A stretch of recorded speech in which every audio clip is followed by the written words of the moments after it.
the regular Sunday afternoon address of Father Charles E. Coughlin from Royal Oak, Michigan.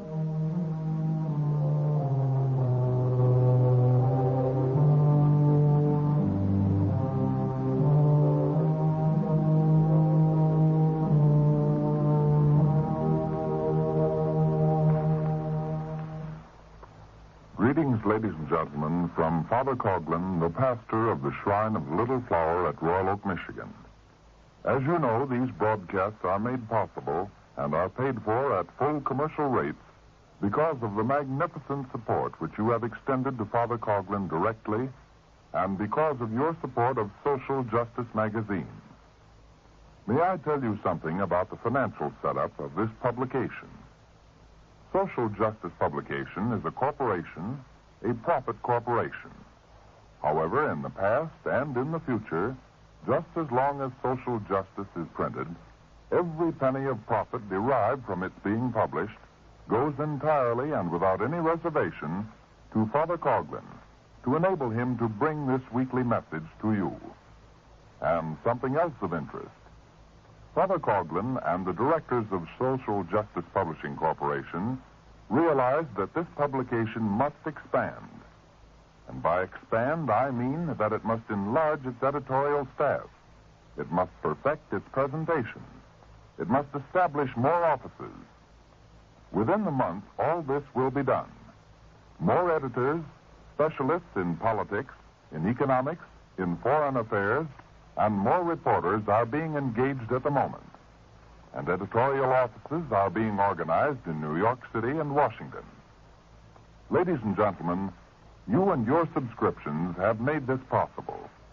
Thank you. Thank you 1,000 times. And in this struggle to preserve Christianity and Americanism, the procedure will not become easier. We must support Father Coughlin and protect him as he carries on this contest. Protect him legally, financially, and in every other manner. But enough of this.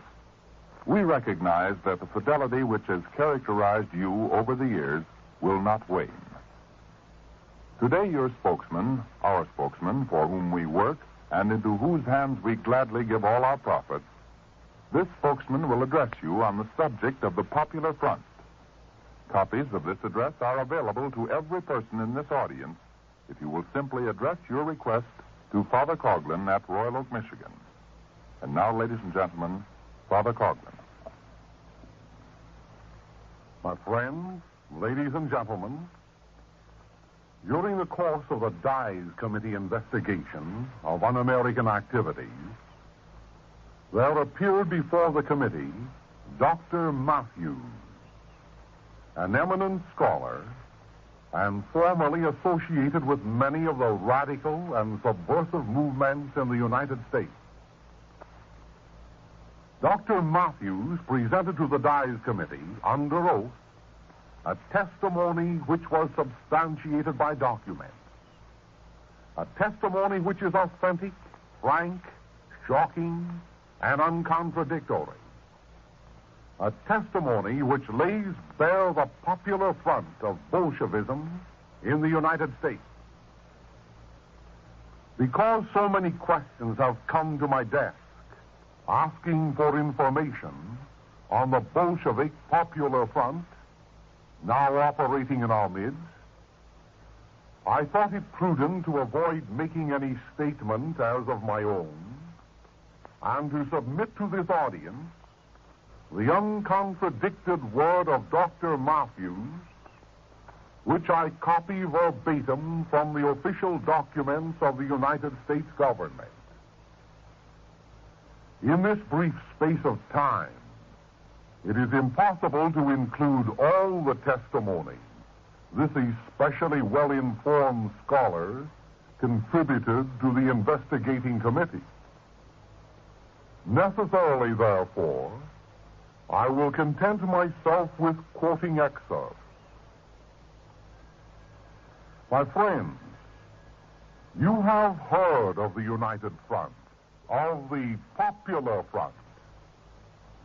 Perhaps you did not hear that Lenin, the high priest of Bolshevism, once maintained that his principles would succeed not through the direct agency of the Communist Party, but rather through the agency of other organizations dominated by Bolsheviks.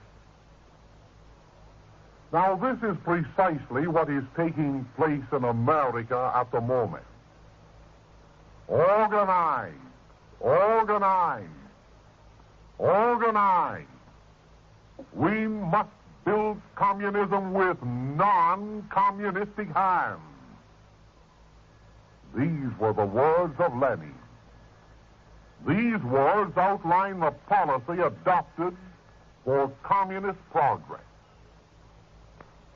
It is the boring from within tactic. It is the Trojan horse strategy. Yes, organize, organize, organize. We must build communism with non-communistic hands. How well Lenin and his disciples have succeeded will be exemplified in the words of Dr. Matthews, who admittedly was one of the organizers, one of the borers from within, one of the soldiers of destruction hidden within the stomach of the Trojan horse. Dr. Matthews said, quotation, "The Communist Party relies for its extensive influence in public affairs on the tactic which is known as the United Front. It is by the means of this device that the party's influence reaches far beyond its immediate enrolled membership.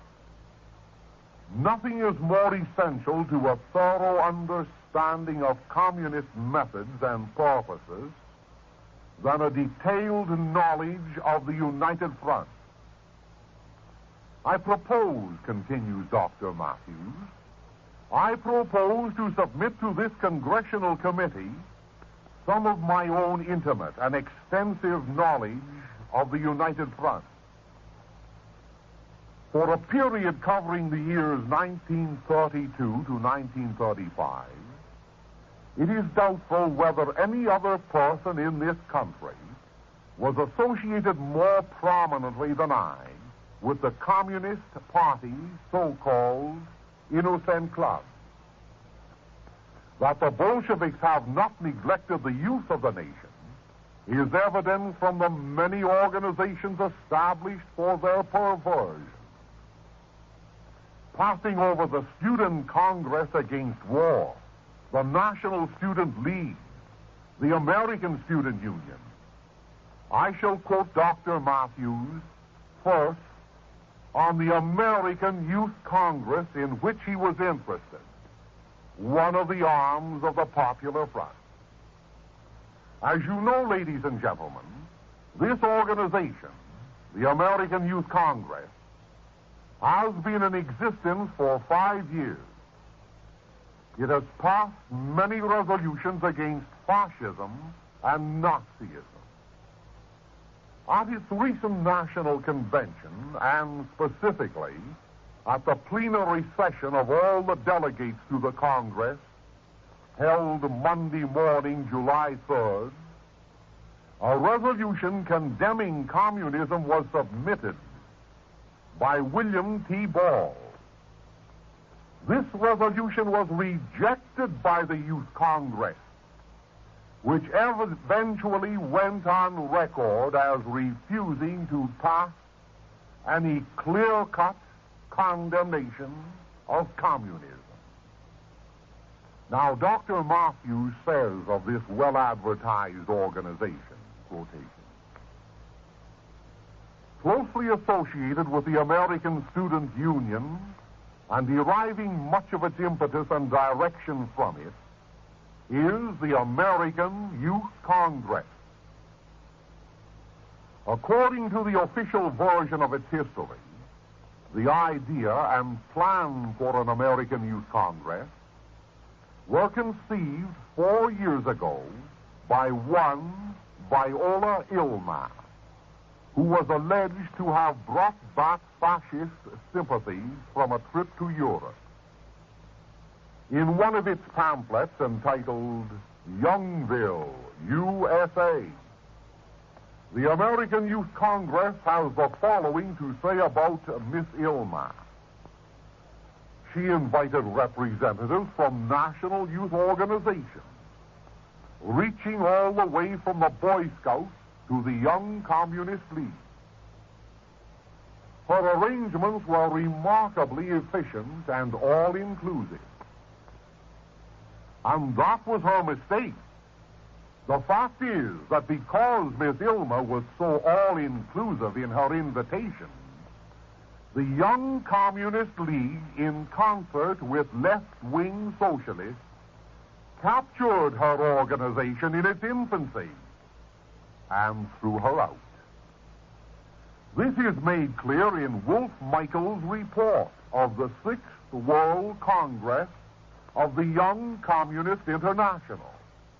Writing of this capture, Wolf Michael says, quotation, "Thanks to the joint participation and work of the young American comrades with the socialists and other non-fascist youth at the Youth Congress, our Young Communist League of the United States helped to bring about a unity of several non-fascist organizations with a membership of over 1 million. Addressing himself to the members of the Young Communist International gathered in Moscow, Wolf Michael said further, "This is an example of how to influence the masses of youth." Dr. Matthews continues. He says, "The American Youth Congress is an excellent example of the methods and purposes of the Communist Party's United Front. Among the organizations which have been persuaded to endorse the Youth Congress and to participate in its communist-guided work, we find numerous groups of Christian young people, such as the National Council of Methodist Youth and the Christian Youth Conference of North America. Among the individuals sponsoring the Youth Congress as members of its so-called National Advisory Committee, we find, in addition to the usual left-wingers who appear frequently on United Front committees, the names of Ralph S. Cushman, Bishop of the Methodist Episcopal Church, Hal G. Hoffman, Governor of New Jersey, Henry Noble McCracken, President of Vassar College. Ostensibly, these organizations and individuals are associated with a youth organization which is dedicated to peace as one of its major goals. But actually they are being made the innocent dupe of a carefully contrived communist maneuver. By peace, as the communists understand it and work for it, is meant a breathing spell during which the world revolution of the proletariat may be prepared. Wolf Michael, in his report, continues Dr. Matthews, from which I have already quoted, declares that the American Youth Congress fights for peace because, among other things, it means that the world proletariat is given still more time to rally its forces for the final overthrow of capitalism. Perhaps the largest popular front group dominated by communism, ladies and gentlemen, is the League for Peace and Democracy. It boasts of more than 4 million members. It parades under a most plausible name. It has for spokesmen, oftentimes, gentlemen of the cloth from practically every denomination. And it has lured into its membership many honest and sincere persons. Of the League for Peace and Democracy, Dr. Matthews says, quoting, "The American League Against War and Fascism is the most ambitious and influential of all the communist united fronts launched in this country. The name of the organization, I hardly need to remind this committee, was changed last winter to the American League for Peace and Democracy. For brevity's sake, I shall hereafter speak of this united front as the American League. The American League for Peace and Democracy now claims 4 million adherents in this country. The extent of its influence is perhaps better measured by the fact that it has recently obtained the endorsement for its parade on August 6th of this year of the Solicitor General of the United States than by its claim of 4 million adherents. It also numbers among its supporters in one way or another high personages whose names I prefer not to mention.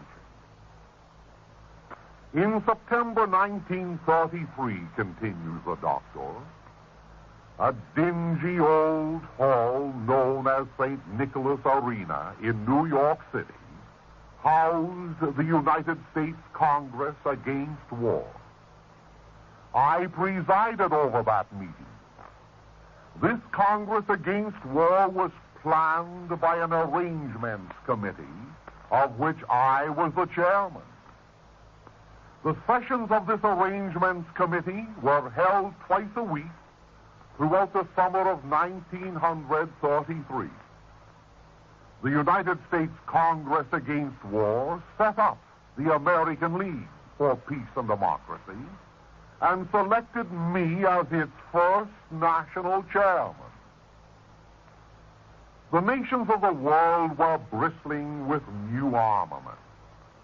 The threat of a new world war was increasing every year. Japan had seized Manchuria, Hitler had come to power in Germany, and Mussolini was rattling the saber with increased vigor. Our new organization, the American League, was set up for the purpose, or so it appeared on the surface, of enlisting millions of Americans to stop the drift to war and fascism. Our ostensible aim was to mobilize the peace sentiments of Americans into a powerful single force of public opinion. This, at least, was our story for publication. We set out to obtain the support of peace organizations, churches, trades and labor unions, and fraternal bodies. Every group, in fact, in which we could find any sentiment against war and fascism was the object of our solicitation. So we interviewed clergymen, college professors, professional leaders, and labor unionists, asking them to speak for us or to lend us their names as members of local committees. All of these things were on the surface. But now for the inside facts about the American League for Peace and Democracy. The decision, continues Dr. Matthews, the decision to set up the American League was actually made in Moscow. It all started with the triumph of Hitler in Germany. Hitler's rule spelled the disastrous defeat of the communist movement in Germany. It also marked the complete failure of the foreign policy of the Communist International in other countries of the world. The substance of that Soviet policy was the baiting of social democrats, socialists, liberals, and the so-called reformists among trade unions. Moscow declared that these, rather than the fascists, were the chief enemies of communism. They were dubbed social fascists and were everywhere attacked and slandered. The result of that policy had left the communists a weak and isolated sect. In Germany, the Communist Party faced annihilation. In France, the United States, and Great Britain, it had no substantial influence. Moscow foresaw a military showdown with Hitler. It was to be a death struggle between the fascist dictators and the communist dictator. Stalin began to feel the need for powerful allies in that coming conflict. How should he get these allies among the unfriendly capitalist powers? Dr. Matthews continues by saying he summoned the communist leaders of the world to Moscow. They deliberated, and out of their deliberations came the decision to set up the Popular Front in France. But France was farther developed along the road to the final class struggle than was the United States. Sooner or later, the communists must set up a Popular Front in the United States. But first they decided to set up the American League, a prelude to an American Popular Front. Well, Earl Browder brought back the word from Moscow, and I was chosen by Browder and his colleagues in the Communist Party to head the new organization. I was what the communists call a fellow traveler, one who closely sympathizes with most of the aims of the party, but who is nevertheless just a middle-class intellectual. The actual management of the affairs of the American League, continues the doctor, were turned over to Donald Henderson. Henderson had publicly declared his membership in the Communist Party a year or two before, when he resigned from the Socialist Party, and while he was still an instructor in economics at Columbia University. Henderson was later assigned by the Communist Party to agitational work among farmers. He is now the head of the CIO Union for Farmers. He has lately been active among the pecan workers of Texas. He is now the head of the United Cannery, Agricultural, Packing, and Allied Workers of America, which is affiliated with the CIO. Those are Dr. Matthews' words. The doctor continues. The Communist International selected Henry Barbusse as its international midwife at the birth of the American League. The Daily Worker, the Communist Party newspaper, stated recently that Barbusse was the founder of the American League. Barbusse died in the Kremlin in Moscow shortly after his tour of the United States on behalf of the newly formed American League. The Constitution of the Communist International states explicitly that leading comrades may go from country to country only with the consent of the Executive Committee of the Communist International. In December 1933, continues the doctor, Earl Browder, General Secretary of the American Communist Party, went to Moscow to report the results of the decision to set up the American League for Peace and Democracy. We led, said Browder in his report, we led a highly successful United States Congress against war. The Congress from the beginning was led by our party quite openly. These facts should dispose once and for all of the question of whether or not the American League was launched by the Communist Party. Nevertheless, there are numerous participants in this Communist United Front who are still fooled into thinking that it is an independent agency for peace and democracy. The Communist Party plans it that way, and fellow travelers like myself have tried to make it appear that way. It was easy to get party members and fellow travelers in order to start the American League. They were to be hard for the asking. It required long and patient work to get the stooges. The first half dozen such decoys were the hardest to get. After that, the decoys decoyed each other.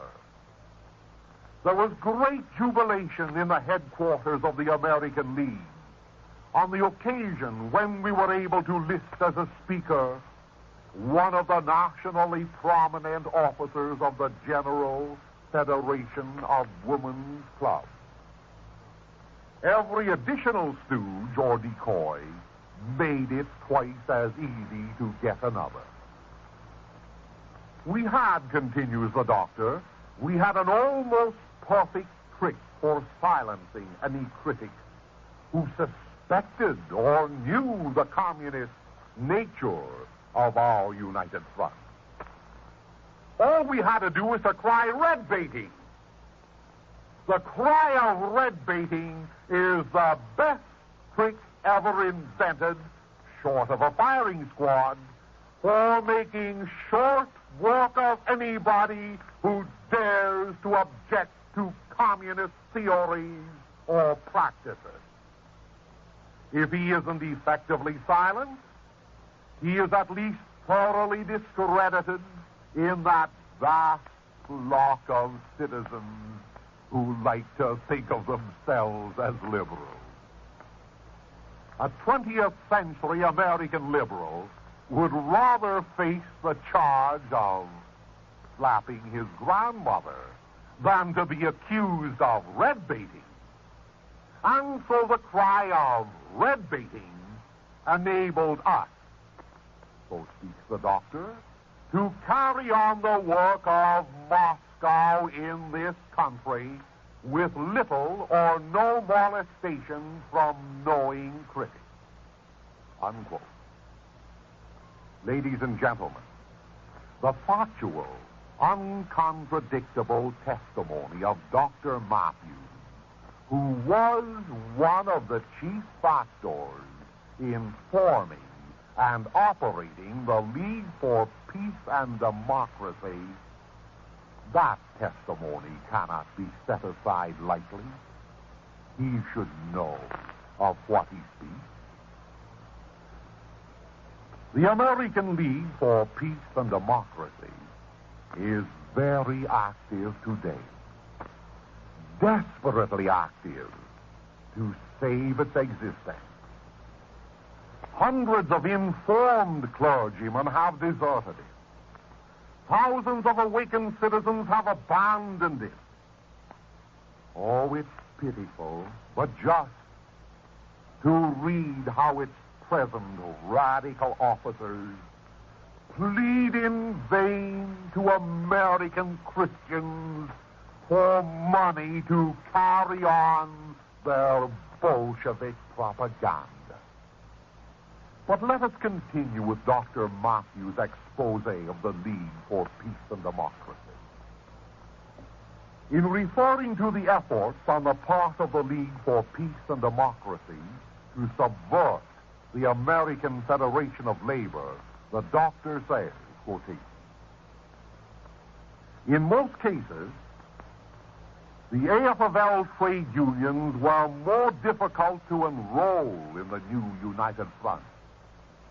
In those days, 5 years ago, the communists were guilty of dual unionism.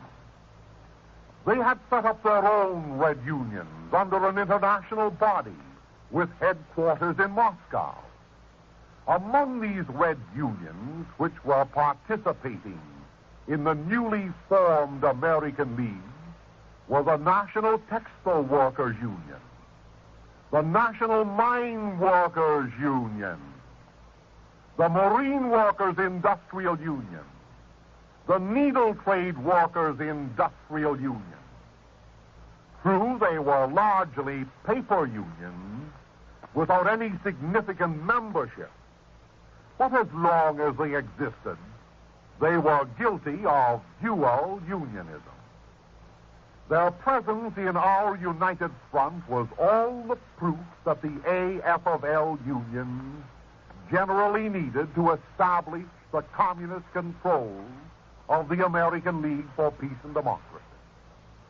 There were, however, a few. He reminded me that my work was to enroll the members of middle-class organizations and that the Communist Party would take care of the trade union. He assured me that the communists already had several strategic men in important plants and industries where they would be in a position to sabotage vital processes in the event of war, just in case the United States should become involved in a war against the Soviet Union. In this connection, Henderson was especially boastful of a revolutionary nucleus in submarine plants in Connecticut, and of the work of Harry Bridges in the shipping industry on the West Coast. They were, Henderson claims, secretly allied with the American League for Peace and Democracy. As everyone knows, the efforts of the Bolshevik borders from within failed to seduce the leaders of the American Federation of Labor. Unquote Dr. Matthews, by the way. This labor organization positively excludes communists from its ranks and is, in this respect, very contrary to the CIO, which admits communists and cooperates with them. But to proceed with Dr. Matthews' testimony, quotation. How, asked he, was the American League financed?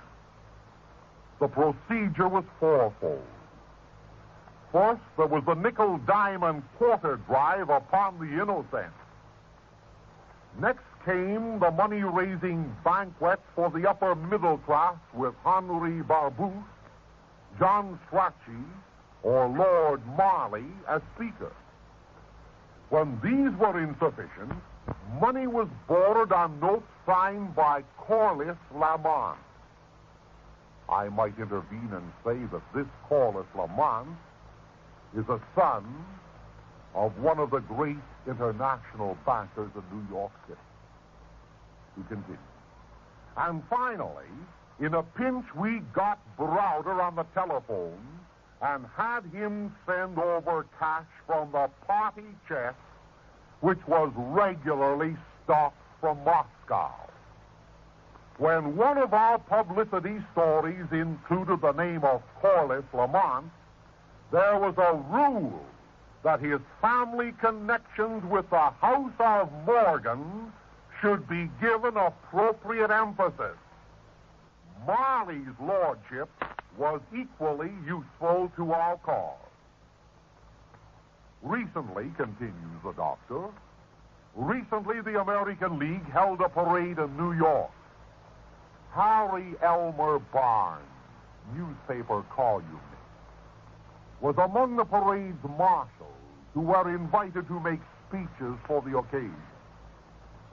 Apparently, Mr. Barnes went too far in his pacifism and suggested that the United States should stay out of war, even a war in defense of the Soviet Union.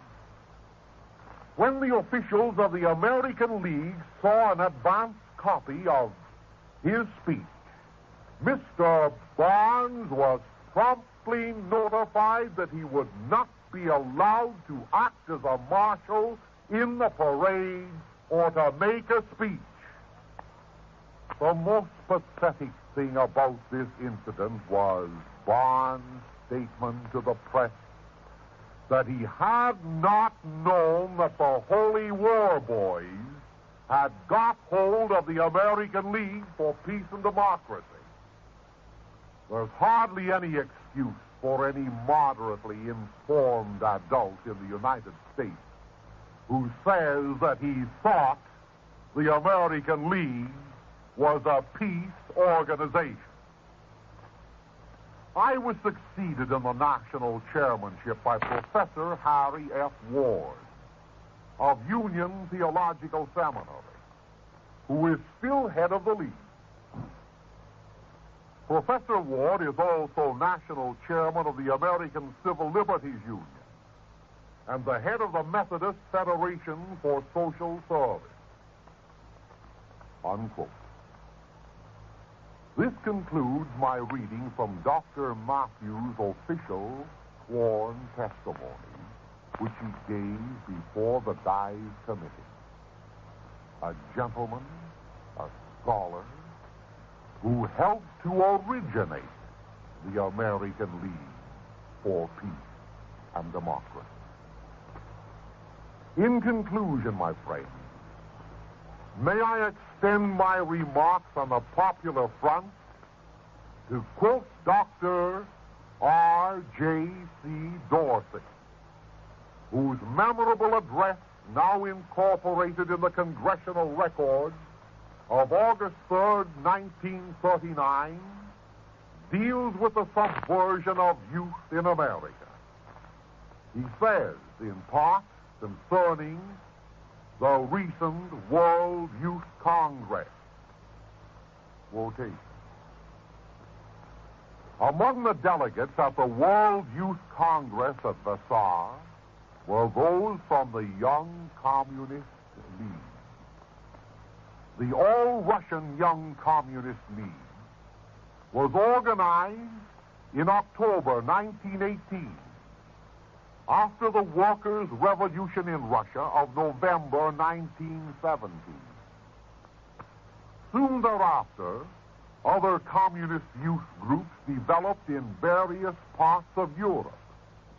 And out of this movement grew the International Youth Conference in Vienna of August 6, 1919, and from which came the International Communist Youth Organization for young communists between 16 and 22 years of age. This conference led to the meeting of the International Youth Congress in Berlin, November 26, 1919, attended by 19 delegates from 14 countries, allegedly representing a membership of 229,000. It accepted the program of the Third Communist International, its affiliate, which had been set up in 1919. It advocated the overthrow of capitalism, government control by the workers, dictatorship by the proletariat, establishment of preparatory schools to teach communism, creation of drill and defense squads, and otherwise training students and youth for the class struggle. Factories are to become communist fortresses. In all unions, youth sections are to be formed. Obedience to and defense of the Soviet Union was pledged. Slogans were, black and white, unite and fight. Do not abandon your friends, even though they still go to church on Sunday. Zinoviev observed, the youth movement is the best section of the Communist International. One may secure an idea from this of the nature of the young Communist League and the political ideas of its delegates at Vassar College. Other strictly youth groups sending delegates to the World Youth Congress at Vassar were the Student Peace Service, the Student Peace Committee, the Christian Youth Conference of North America, Youth Section of American Jewish Congress, the National Council of Methodist Youth, the National Council of Jewish Juniors, the Romanian Junior League Club, the Junior Hadassah, the National Student Federation of America.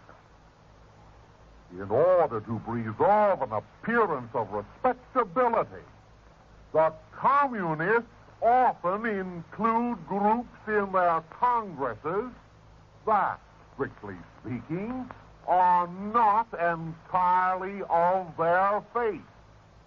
However, the communist group controls every situation. The American League for Peace and Democracy, continues Dr. Dorsey, has a youth section national committee. This parent organization was once known as the United States Congress Against War and Fascism, and for a time as the American League Against War and Fascism, being a section of the World Committee Against War and Fascism. But now, the World Committee for Peace and Democracy.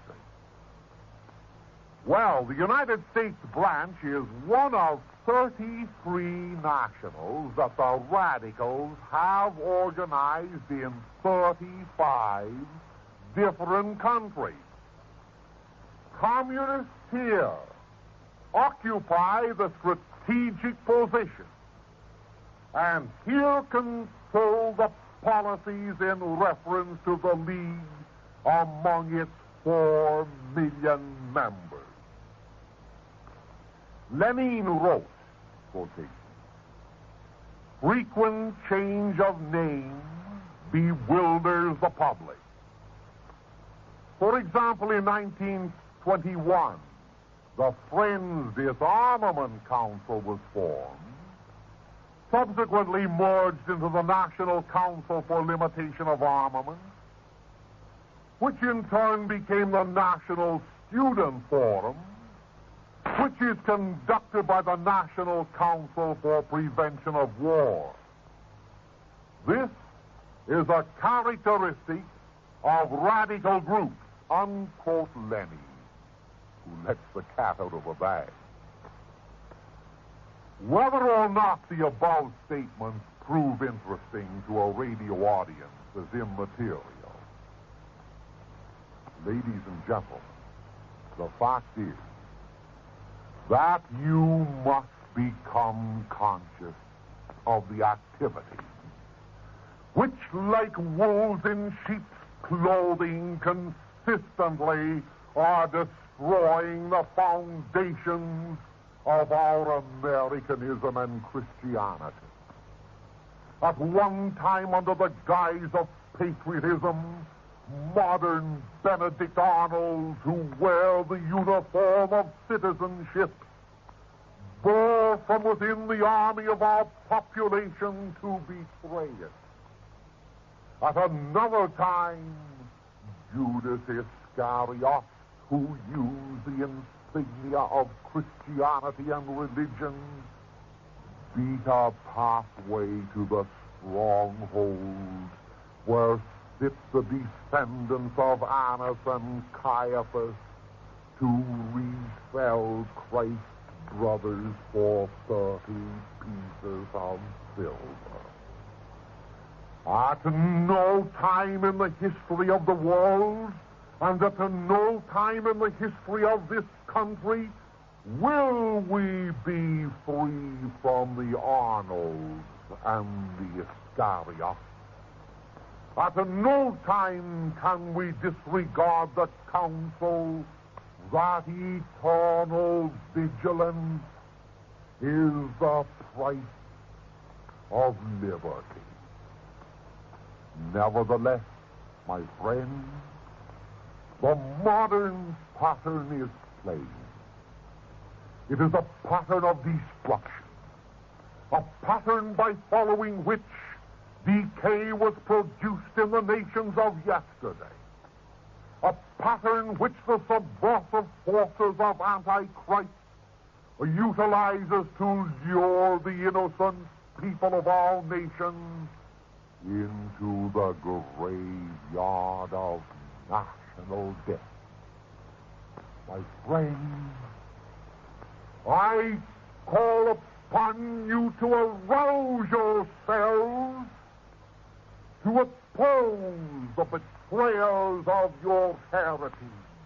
And I ask, if the enemies of our Americanism and Christianity have been successful in building up a following of millions of propagandized supporters, is it not right and just for us to organize a counterforce to forfend their attacks?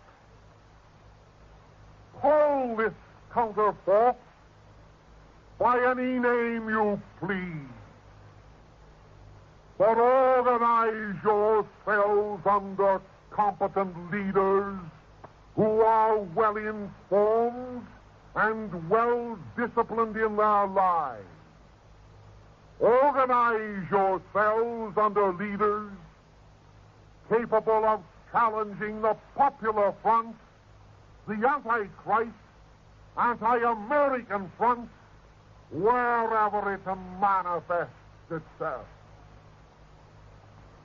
There are at least 60 well-established committees and organizations and societies and leagues incorporated in the so-called Popular Front in these United States.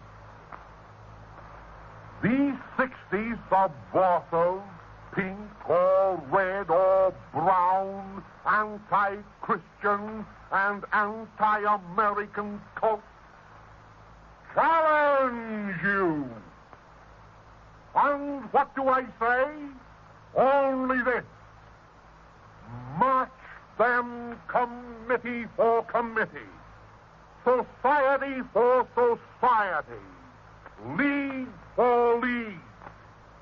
Match them in your communities, your schools, your colleges, and your churches.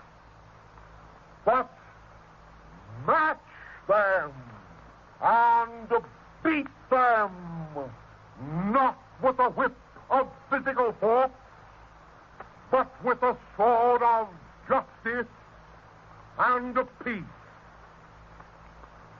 And what does all this mean? Certainly, this means a division. Certainly, This calls for a separation of the sheep from the goats. Certainly, this demands suffering and sacrifice on your part.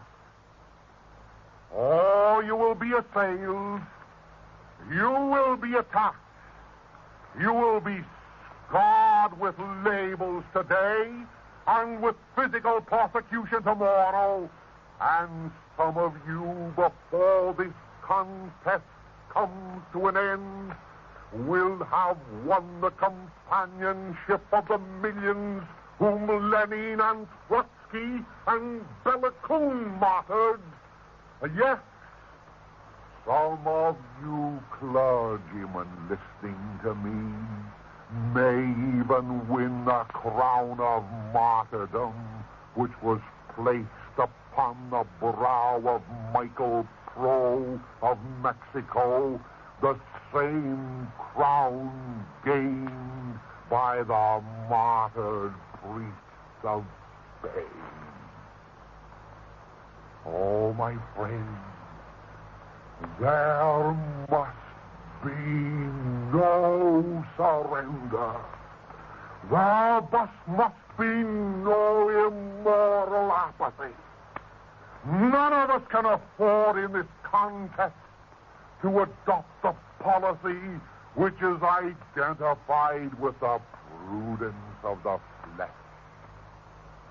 Oh, yes, we speak of the rights of man, but more importantly today, let us begin to speak of the rights of God. For there can be no lasting human rights, no liberty, no life, no pursuit of happiness, unless God's rights are defended unto death. And we speak of peace. Certainly every person desires peace, but be it clearly understood, there can be no peace without justice. The justice which gives not only to every man his due, but the justice by which we creatures give to God his due. From a practical viewpoint, therefore, and when confronted by the popular front, which either knowingly or unknowingly contemns God and joins with the Bolsheviks in crying that religion is the opium of the people, from a practical viewpoint, I beg you, do not be reluctant to identify yourselves with some Christian organization. But I warn you to beware of organizations which pretend to be Christian and which in reality are nothing more than arms of the popular front. Organizations which boast of the name of Christian and yet are officered and organized by individuals whose lives and policies and proposals belie that boast. Thus I take advantage of this occasion to tell you how both the Reverend Dr. Edward Lodge Curran, my colleague, and I both discouraged an organization known as the Christian Mobilizers, not only from using our names, but from pursuing their determination to hold a mass gathering in Union Square, New York City. We stand for peace, not bloodshed. We uphold race tolerance, not race prejudice. We advocate the preservation of American rights and not the institution of Bolshevik dictatorship. And we gladly share the opinion that this contest between Christ and chaos, between Americanism and internationalism, between justice and injustice, cannot be settled by a mere show of misdirected force, a force whose fourth and last court of appeal, according to certain leaders, is the blackjack, the stink bomb, and perhaps the machine gun. But speaking for myself, I maintain that no organization can qualify as Christian unless its members first make Christians of themselves. For without the leaven of Christian leadership in individual membership, no group can stand, no group can succeed. And remember that in the concept of Christianity there is room for every national, for every racial element in this world, both Jew and Gentile. But do not misinterpret me. God's rights demand that if we are Christians, we will not suffer without contest to have anti-Christians attempt to liquidate the principles which are God's. And if we are Americans, we will not permit, without a struggle, the subversive elements within our country to undermine the tenets of Americanism. My friends, here we are. We content ourselves with investigating and studying the Bolshevik movements in America, movements which constitute the Popular Front, and we're preparing to become first-class historians or readers of history. But I ask you, what are we doing about it? Of old, Christ said, be ye doers of the word and not hearers only. What are we Americans doing to attract the millions of decent persons in this country who have succumbed to the Popular Front? What are we doing to attract them to the Christian American method of thinking? With that question, may I now ask the announcer to introduce another voice. And as for myself, I say, God bless you. God keep you. God keep all of us. Ladies and gentlemen, be sure to write this week to Father Coughlin to encourage him. And please ask him to mail you a copy of the factual address to which you have just listened. As you know, every weekday, Monday through Friday, the voice of social justice is heard on the air in the Michigan and Illinois, Indiana areas. On August the 28th, this weekly comment on the news will be initiated for Ohio. WCKY, the 50,000-watt station at Covington, Kentucky, 1 minute from Cincinnati, will join this new network.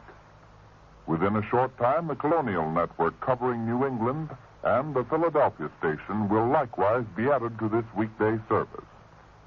How many New Englanders and citizens of Philadelphia want this? Well, here is a sample of the voice of social justice. Well, ladies and gentlemen, you have all probably heard that America is the land of free speech, but evidently this statement doesn't apply to New York. In the last few years, the largest city in the United States has resembled more a city in dictatorial Germany, Italy, or Russia than an American community. There is free speech in New York, oh yes, but only for communist and leftist mob leaders. Let an American get up on the street corner and say a word for Christianity and Americanism, and he will be fortunate to escape with his life.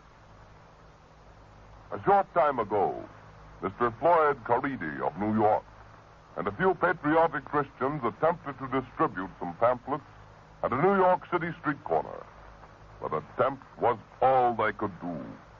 Before they had time to pass out more than a few pamphlets, a horde of communists appeared from nowhere, rushed Mr. Caridi and his friends, tore up their literature, and forced them to seek refuge in a nearby store. But let Mr. Caridi describe the event in his own words, which I take from a letter published in the Brooklyn Tablet. Water and garbage were hurled out of windows.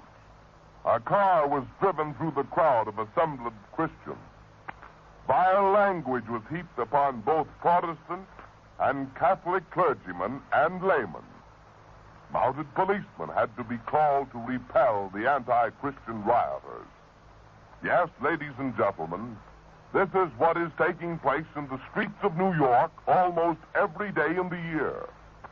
These are the tactics employed by the Red Popular Front in the city where, according to Mayor Fiorella LaGuardia, 7 million people live in peace and enjoy the benefits of democracy. If these riots had occurred in the streets of Danzig, Berlin, Rome, or London, they would have been headlined in newspapers throughout the world. But since they happened in New York, they are cloaked with silence. And why? Is it that these street fights, which remind me of the beginning of the persecutions of Christians in the time of Trotsky and Bela Kun, is it that these street fights are embarrassing to the leftist moguls who control the destinies of America's largest city? Is it that radical newspaper writers are shocked to find that there are people who dare to question communist control of the streets? Is it that these writers are so shocked that they can find no words to describe their grief and dismay? Whatever the answer to this may be, I must declare that this practiced silence on the part of the New York press in failing to report assaults on Christians is only breeding repercussions. And according to the Brooklyn Tablet News reports today, Bolshevik meetings were held within a few blocks without any interruption or disorder caused by those espousing the cause of Christianity and Americanism. Well, ladies and gentlemen, today in New York, and tomorrow in your city and my city. So you see that Father Coughlin's advice to join an organization for the protection of Christianity and Americanism is more than timely.